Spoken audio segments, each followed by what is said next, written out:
तलवारबाज बहू।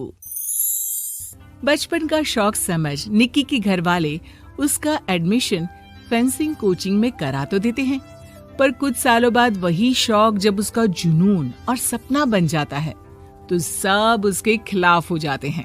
और लड़की के हाथ में तलवार दो ना, अब मैडम तलवारबाज बनना चाहती है। बच्ची का शौक समझ दाखिला करवा दिया, क्या पता था ये सब देखना पड़ेगा। अरे बहुत हो गई तलवारबाजी, आज से तू सिर्फ रसोई और बेलन देखेगी। पर मम्मी पापा, फेंसिंग भी फुटबॉल और क्रिकेट की तरह एक स्पोर्ट है। थोड़ी और प्रैक्टिस के बाद मुझे स्टेट, फिर नेशनल और फिर इंटरनेशनल खेलने का मौका भी मिल सकता है। निक्की की बात से भड़के हुए घर वाले आगे कुछ सुने या समझे बिना उसके घर में रहने का ऐलान कर देते हैं, जिसके कुछ हफ्तों बाद निक्की की आयुष के साथ शादी हो जाती है। ससुराल पहुंचने के कुछ दिनों बाद बहुत हिम्मत के साथ निक्की फिर वही फरियाद लिए इस बार अपनी सास के पास जाती है। मम्मी जी, क्या मैं कोचिंग दोबारा शुरू कर सकती हूँ? कैसे कोचिंग? तेरे मम्मी पापा ने तो हमें किसी कोचिंग या पढ़ाई के बारे में नहीं बताया। वो पढ़ाई नहीं, फेंसिंग की कोचिंग है। अरे देख, अपने अंग्रेजी के बड़े बड़े शब्द ना मुझसे ना बोला कर, सीधे सीधे बता कि ये फेंसिंग है क्या। मम्मी पापा के साथ अपने एक्सपीरियंस के बाद निक्की कोई रिस्क ना लेते हुए सास से झूठ बोल मंजूरी ले लेती है, और इसी के साथ निक्की के सपनों की दुनिया शुरू हो जाती है, जिसमें अब वो सुबह उठ जल्दी जल्दी घर का सारा काम खत्म करके ज्यादा से ज्यादा समय अपनी फेंसिंग प्रैक्टिस में बिताने लगती है। इसी तरह महीने बीत जाते हैं। वाओ, आई कांट बिलीव, जो सपना एक बार नामुमकिन लग रहा था, आज मैं उससे सिर्फ 2 हफ्ते दूर हूँ।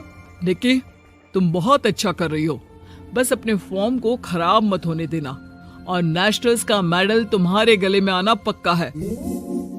इस बात को सुनकर निक्की नेशनल गेम की खुशी में झूमती हुई जैसे ही उस शाम घर पहुंचती है तो आयुष को पैर में प्लास्टर के साथ सोफे पर बैठा देख परेशान हो जाती है। ये क्या, कैसे हुआ? किसी ने मुझे फोन क्यों नहीं किया?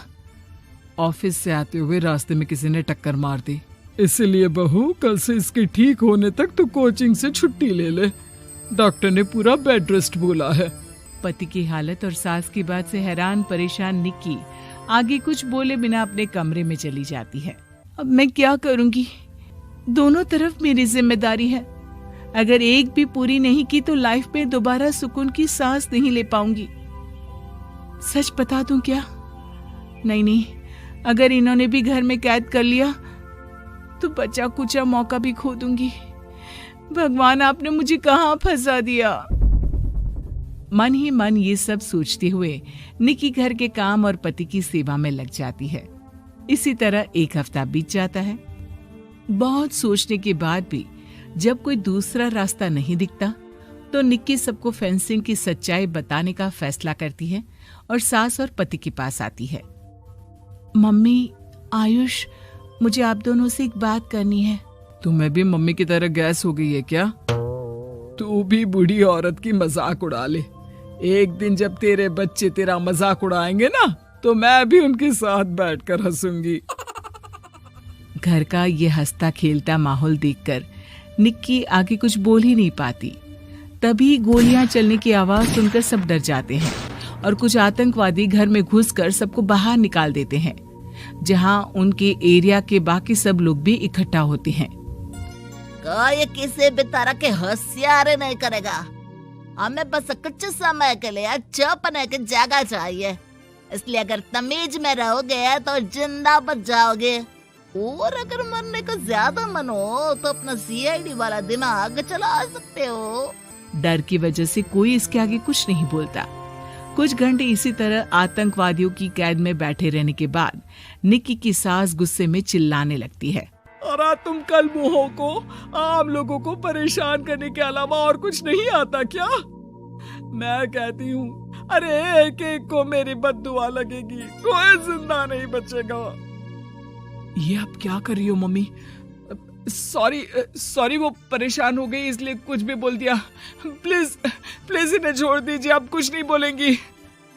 अरे तू डरपोक की तरह इनसे माफी मांग रहा है, कुछ तो अपने पापा के गुण ले लेता। अगर आज वो यहाँ होते तो इतनी देर में सबका गला काट चुके होते। क्या मतलब? नहीं मम्मी, प्लीज दोबारा वही सब शुरू मत करना। आखिर कोई मुझे भी बताएगा कि बात क्या है? तेरे ससुर जी अपने समय के सबसे बेहतरीन और उम्दा तलवारबाज थे। कोई कितनी भी बड़ी बंदूक या कितने भी ज्यादा हथियारों के साथ उनके सामने क्यों ना आ जाए, सबको एक एक करके चित कर देते थे। वाह, ससुर जी और क्या क्या करते थे? निक्की का इंटरेस्ट देख सास उसे ससुर जी और उनकी तलवारबाजी की कहानियां सुनाने लगती है, जिन्हें बहुत देर तक सुनने के बाद अपने आप को रोक ना पाते हुए निक्की आखिर उनसे तलवार के बारे में पूछ ही लेती है। मम्मी जी, क्या पापा जी की वो तलवार आज भी आपके पास है? अरे इन्होंने अपने बेटे से ज्यादा उस तलवार से प्यार किया है तो फेंक कैसे देती, संदूक में संभाल कर रखी है। आयुष की बात सुन निक्की की आंखें चमक उठती हैं और वो सब कुछ भूल तलवार निकालने की बात कर बैठती है, जिसे सुन बाकी दोनों की आंखें फट जाती हैं। क्या बोला? जरा फिर से बोल। क्या कहानियां सुनकर तुम भी अपने आप को झांसी की रानी समझने लगी? यही समझ लो कि तुमने झांसी की रानी के साथ ही शादी की है। ओ मोहतरमा, जरा सपनों की दुनिया से बाहर निकल आओ और शांति से बैठ जाओ। आई बड़ी झांसी की रानी बनेगी। माहौल की गंभीरता और सास आयुष का रिएक्शन देख निक्की के पास उन्हें सच्चाई बताने के अलावा और कोई ऑप्शन नहीं बचता, इसलिए वो बिना कुछ सोचे समझे और देर किए उन्हें पूरी सच्चाई बता देती है, जिसे सुन दोनों भौंचक्के रह जाते हैं। और इसी के साथ अगले हफ्ते मुझे नेशनल्स खेलने का भी मौका मिला है। भरोसा कीजिए, मैं कर सकती हूँ। निक्की की बातों से अभी तक सदमे में बैठे आयुष और सास उनकी तबीयत खराब होने का बहाना बनाते हैं और दवाइयां लाने के बहाने घर के अंदर जाने की बात करते हैं, जिस पर एक आतंकवादी भी उनके साथ घर के अंदर जाता है। निक्की दवाइयां लेने के बाद बाथरूम का बहाना बनाकर सास के कमरे में पहुंच जाती है। अब क्या बाथरूम भी साथ चलोगे? यहीं कमरे में रुको। 5 मिनट में बाहर नहीं आई तो अंदर आकर सारी गालियां सिर में उतार दूंगा। निक्की बाथरूम के अंदर चली जाती है। अब क्या करूं? तलवार कैसे निकालूं? मुझे किसी भी तरह इससे छुटकारा पाना होगा। सोच निक्की, जल्दी कुछ सोच। कुछ देर परेशान बाथरूम में इधर से उधर घूमने के बाद निक्की की नजर फर्स्ट एड बॉक्स पर पड़ती है और वो तुरंत उसमें से कैंची निकालकर उसे छुपाते हुए चुपचाप बाहर निकल आती है। हो गया तुम्हारा सारा नाटक खत्म, अब चुपचाप ये दवाइयां उठाकर बाहर चलो।